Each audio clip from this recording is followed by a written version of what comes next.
greatly mistaken. Saw the money ain't got activated. Saw the money ain't got activated. Saw that money ain't got activated. I saw that money ain't got activated. What is up, guys? Welcome back to another video. Today we are working on the hard body, just like I promised.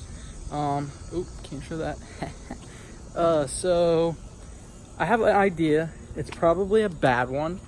I like to experiment with things instead of spending money on something that I could just try myself, and if it goes bad, there's no harm, no foul, because it can't really hurt anything. So, as you guys remember, I cut out the bushings or whatever, and I was going to replace all the bushings on the hard body. Come to find out, the bushings are $50 a piece. I have to replace like roughly 5 bushings. You do the math on that. Not paying that for a rubber bushing. Sorry, not happening. So, with this truck being going to be a drift truck and not going to be hardly street driven, even though I probably will still street drive the crap out of it, this is just me having an excuse to be able to do things to street drivable vehicles that you shouldn't. So, we're going to make a solid mount bushing. Metal on metal. I don't know how this is going to play out. I don't know if it's going to need greased. I don't know if it's going to need something. I don't know. So, I'll show you guys what I have in mind. So the plan is, this is the bushing that needs replaced. I'm not even going to touch the other side. I'm going to leave it the way it is for now. But to this side, we're going to experiment with. So, I'm going to take this plate. I'm going to trace out that circular shape, okay? And then I'm going to cut it out. And then I'm going to weld the plate to this. And then I'm going to drill a hole through the center, the same size as the bolt, so that it'll fit extremely tight in here, and it'll act as like the bushing, so it won't have play in it pretty much. It'll just be metal on metal. Now, this might squeak, this might clunk, I don't know. But there's only one way to find out, and that's what we're going to do. So, we're going to do that. And, yeah, so we should be able to... I don't see why it won't work. I'm just thinking that it's going to make a little bit of noise. The hole's going to have to be almost dang near perfect, because if it's too loose, it'll clunk around. If it's too tight, it won't travel properly. So, yeah, I guess we'll see how it plays out. My guess is that it's probably going to grind itself and then, like, end up snapping the bolt, maybe. I'm not 100% sure. I'm not a scientist, so I'm just a kid that's trying to figure out how to budget some stuff, because like there's just some things you just don't want to spend money on, and it's like that's almost like $300 or $400 just in bushings. Had I known that, I would never drill this out, because it turns out these weren't even loose, they were fine. So you live and you learn, and I guess we're going to experiment. So the good news is I'm going to leave this little bit of bushing that is left in here, so if it does for some reason need a little bit of play, it'll be there. With that being said, we probably won't be doing a whole lot right this second.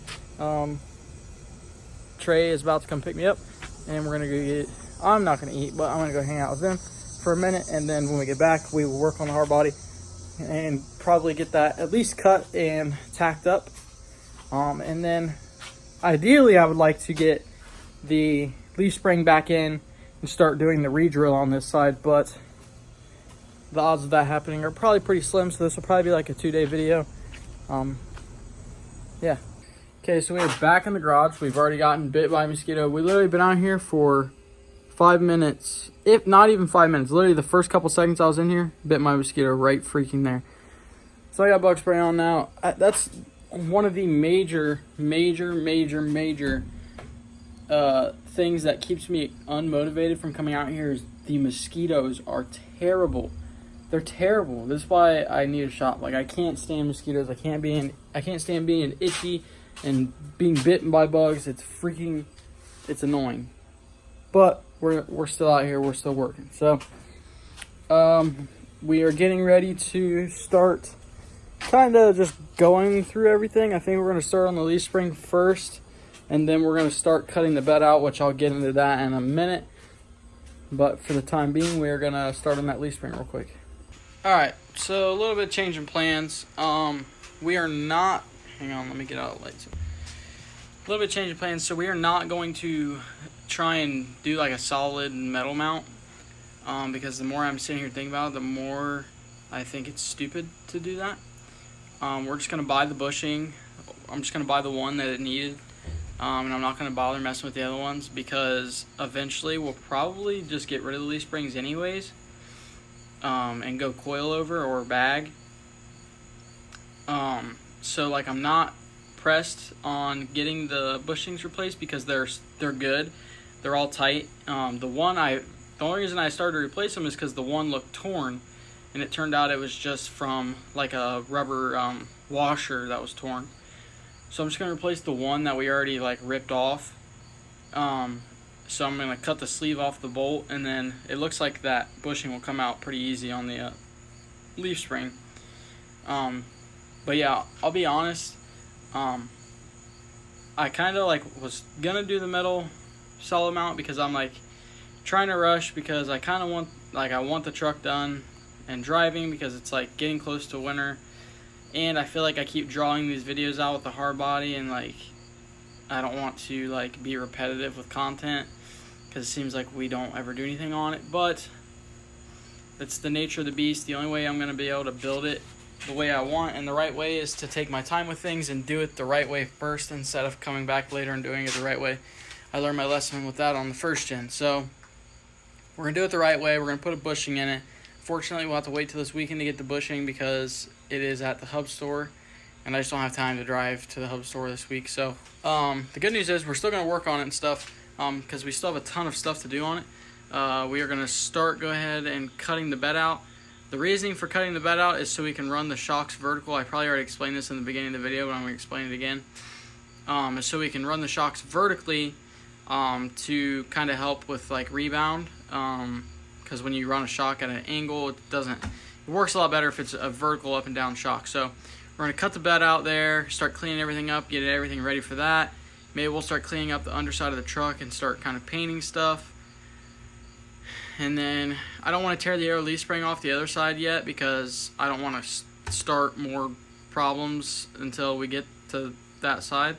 So I want to get one side done and then move to the next one, because I want to kind of learn on one side and then go to the next side with the right idea. So we'll start cutting the bed out and stuff, and then I'll catch up with you guys in a sec. The bushing that goes right here, which actually bolts up to the rear shackle back there. This was actually pretty easy to get out, because this kind of isn't like a solid mounting, or like, see how it's kind of like got a gap, so it's not 2 C's. I just took this side of the hammer and kind of started beating it down in there, and then once it got down so far, I just took this socket, which I want to say is a 15/16. Let me see. Yeah, 15/16, and just kind of kept drilling it through, and then got it out. So we just got to cut the sleeve off the actual shackle. I don't know if we'll do that today or not, but then we just got to get a new bushing, push that in, which should be pretty easy, and we'll put some anti-seize in there when we do that, and then we'll be on our way. Okay, so I was actually greatly mistaken. We do not have to cut a hole all the way across the bed. Let me show you real quick. So for some reason, I was thinking I had to cut a line all the way across this for like a bar. We only have to cut a hole on each side, about probably like 6 by 4 inches, and then we'll weld a 2 by 2 piece of steel to the frame, and then you'll stack a bar on top of that and go across for the shock tower. You don't have to actually cut a hole in the bed. For some reason I was thinking you did. I don't know. I mean, you do have to cut a hole in the bed, but you don't have to cut a big line across the bed like I thought for some reason. And then we're going to patch this up. And then, yeah, I think that's pretty much the gist of it. So we're going to start cutting that. So this is roughly where your hole's going to be at. The way I marked it out is just going to be like at the start of this hump. And then it kind of goes like 3/4 of the way down. And then it's going to cut all the way across this line right here. So, yeah, I'm getting ready to cut those out right now.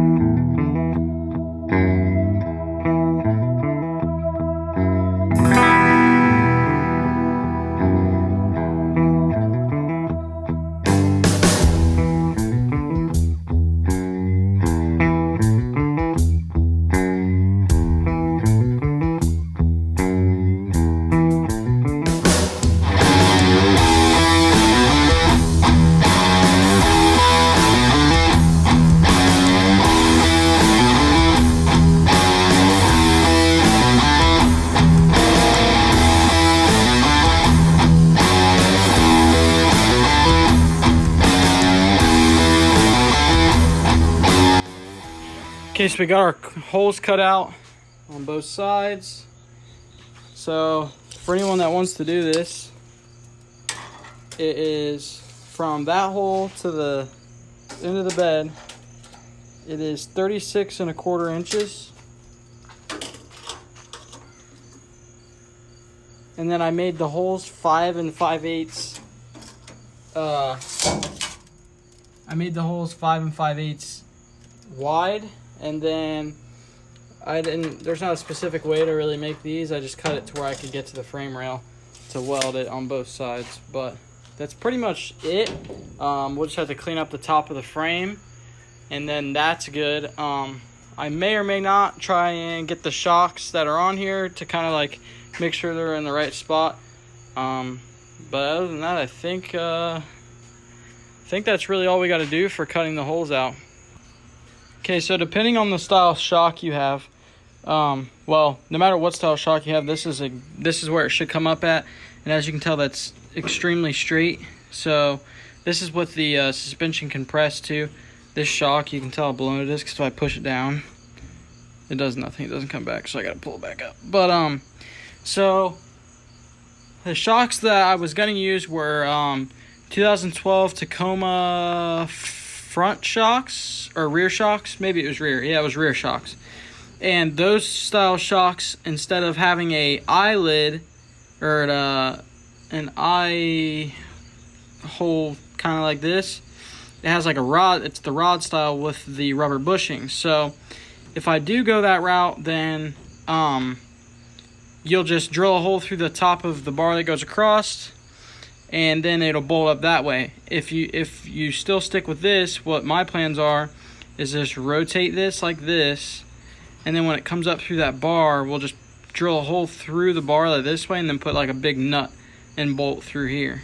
So I'll show you guys what it looks like from the back. It's kind of, obviously it's crooked right now. I'll have to get it straightened out. I'll show you guys what it looks like underneath. That's what it should look like underneath the truck. I'm gonna move this jack handle. I can't really move it. So that's kind of the rough idea. Not much I can really do right now because I don't have any metal, but I want to try to get this brackets off, get all these brackets off here, get that spring-loaded bracket off for the, I think the emergency clamp and stuff, or emergency brake and stuff like that. Get that exhaust hanger out of the way. Just kind of clean up everything back here, and then like kind of hit it with a wire wheel and start painting, I guess. Yeah, there's not a ton left. We just got to obviously still do like all the hard work. Like we got to re-drill the front and cut those still, and then we got to still wait on our bushing, and then once we get everything back together, we still have to make our anti-rat bar and our pan hard bar, and then we still have to do the axle seals and the rear brakes, and then figure out why our handbrake isn't working. So we got a lot on our plate for sure. And then this isn't my plate, so ignore that, but I want to cut these and add an LED strip there. And yeah, so the cutting part I think is done, but I guess we shall see. Okay, so a little bit, well, a decent amount of jumping time. It might be hard for you guys to tell, but we've really cleared out a lot of stuff underneath here. There was a whole bracketry here, the whole tire mechanism, spare tire mechanism here, the exhaust hangers over here, all cleared out. What else? Oh, we cut the bracket off the diff right there that was holding the that spring mechanism on. So we got all that stuff cut out. Let's see. I'm gonna grab everything and cut out so we can kind of like have an idea of what all we cut. Okay, so this is everything we cut out. This was the main thing that took forever because it doesn't, well, I found out that it bolted in after I'd already cut it in half here, and every single one of these bolts snapped. So this is like the ABS in the rear, which is no longer hooked up because we have the handbrake. So that's trash. That feels like it weighs probably 5 pounds. And then we got this stuff for the shocks. Here's our spare tire mechanism. That weighs 5 pounds for sure. This stuff's cut out, and then more of the bed. But yeah, we got a decent amount done. And then obviously we got the whole spare tire out, so that's 10-15 pounds too. So we probably cut like 30 or 40 pounds out of the rear of this thing. Not that it matters, because you know, weight savings isn't going to be a real big thing for this, but definitely glad we made some progress on it. It already looks so much clearer. So like next time, or in the next video, we will get this thing painted up in the rear. I was gonna paint it this video, but I was thinking about it, and we're gonna have to weld stuff onto the diff, and we're gonna have to weld stuff underneath here, and like so there's no point in painting yet, because we'll just have to grind the paint right back off. So we will do that when we get everything else done. So hopefully in the next video, we will be putting that bushing on, getting the leaf springs tied up, and then doing that re-drill up front, paint everything under here, and then move on to the brakes and axle seals. You can see them just seeping. I don't know if I'm overfilling this thing or if the seals are really that bad. I don't know. But yeah, guys, so that's gonna wrap up this video, guys. I know I'm really sorry that, you know, I know this video isn't the most ideal thing, it's not the most entertaining thing, but the only way we can go rip and actually do stuff that is entertaining to watch is we gotta do the hard stuff that's not fun to watch. So you know, like I said, just bear with me. I know my face is terribly dirty. I hate cutting under the truck, but just bear with me, guys. I'm trying my best to get one of the vehicles up and running so you guys have something to watch that's entertaining. I want to start trying to do like some reaction videos, or like prank videos, car related. And by reaction I mean for example, like drop the Cummins off at like a Dodge dealership and like see what they do, kind of stuff. But yeah, guys, so in the next video we'll be doing more fab work. It's probably going to be a couple more episodes before the hard body is able to rip again, but just bear with me. I'm trying to put something together this weekend so that way we can have the first gen back again and get some videos going on that before winter, because that will definitely be put away for winter. The hard body, I'm kind of thinking about putting like studded tires on this thing and like going and ripping it and stuff in the winter time. Obviously we're going to be doing work on it and stuff in the winter, but I don't plan on fully tearing it apart during the winter, just because I'm not going to have the space unless I get a shot by then. But we will see. You never know. So that'll be it for this video, guys. I really appreciate you guys watching. If you're new to the channel, like, comment, and subscribe, and go follow my Instagram at SLZUncut. I'll see you guys in the next video. Deuces.